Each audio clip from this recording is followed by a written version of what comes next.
Bonjour. Nous n'allons pas cette fois-ci considérer à proprement parler un exercice, mais on va plutôt voir le contexte d'un emprunt. Et dans le contexte de cet emprunt, on va effectuer plusieurs calculs. Donc, imaginons, c'est une situation où en T0, voilà, on va emprunter la somme de 100 000 euros. Ces 100 000 euros sont remboursables par une mensualité, donc c'est-à-dire que ici à la fin du premier mois on va verser une mensualité, à la fin du second mois on va verser une mensualité et ainsi de suite. Et puisque l'emprunt est remboursable sur 5 ans, on versera au total 60 mensualités. Ces données nous permettent de calculer le montant de la mensualité, puisqu'on sait que 100 000 euros, c'est la valeur actuelle en T0 de toutes les mensualités. Donc, si toutes ces mensualités sont actualisées en T0, cette actualisation s'effectue par la formule suivante. Ou, alors ici, je vais essayer de changer de couleur. Voilà. Où M est une périodicité mensuelle. Donc, n dans la formule ici est un nombre de mois et i qui est ici présente une capitalisation qui elle aussi est mensuelle.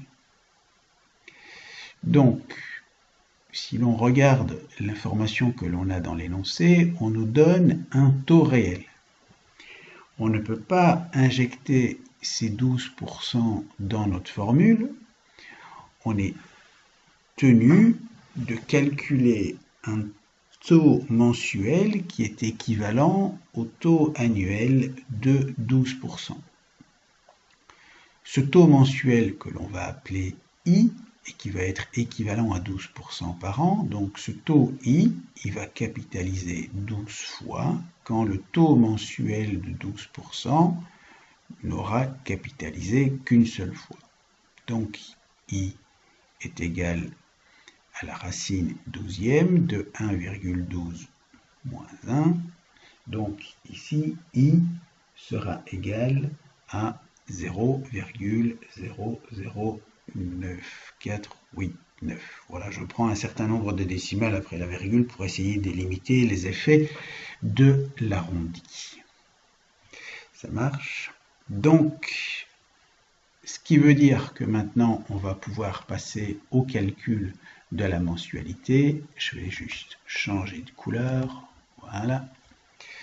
Donc, les 100 000 euros qui sont ici sont égales en fait à M fois 1 moins 1 plus 0,0094889.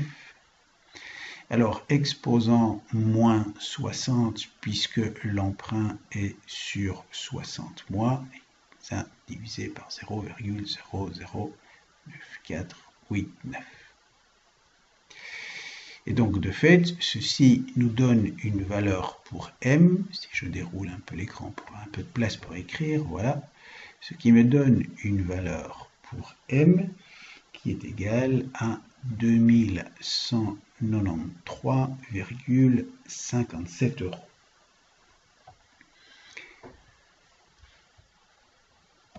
Continuons notre raisonnement. La valeur de 100 000 euros, qui est ici, qui est le montant de la dette en T0. Si j'attends vraiment la fin des 50 années pour tout rembourser, et si je ne remboursais rien entre T0 et T60. Le montant qu'il faudrait rembourser ici à T60, ce serait 100 000, capitalisé au taux annuel de 12%, et ce pendant 5 ans. La marge, c'est la même chose, en fait, que 100 000 capitalisé au taux mensuel de 0,009489 pendant 60 mois. Donc ça égale ça, et ceci nous donne en fait une valeur de 176 234,20. Ça marche? Je continue le raisonnement, mais comme on rembourse cet emprunt par le versement de mensualité et qu'on a effectué tous ces versements de mensualité, ça marche? Tous ces versements, en fait, ont une valeur en T60 qui est la valeur projetée en T60 de l'ensemble des mensualités. Une mensualité vaut 2193,57 et donc toutes ces mensualités projetées en T60 nous donnent 2193,57 fois 1 plus. Alors la mensualité étant d'une périodicité mensuelle, on est obligé dans la formule d'utiliser un taux qui capitalise mensuellement. Voilà, et donc ça se fait pendant 60 mois.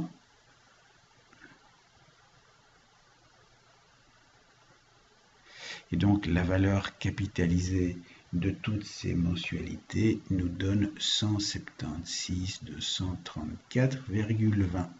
C'est-à-dire que vous voyez, une fois que vous avez effectué les 60 versements mensuels à terme échu de 2193,57, vous avez versé la somme équivalente à 176 234,20 € en T60, qui correspond aux 100 000 € de T0 projetés 5 années plus tard.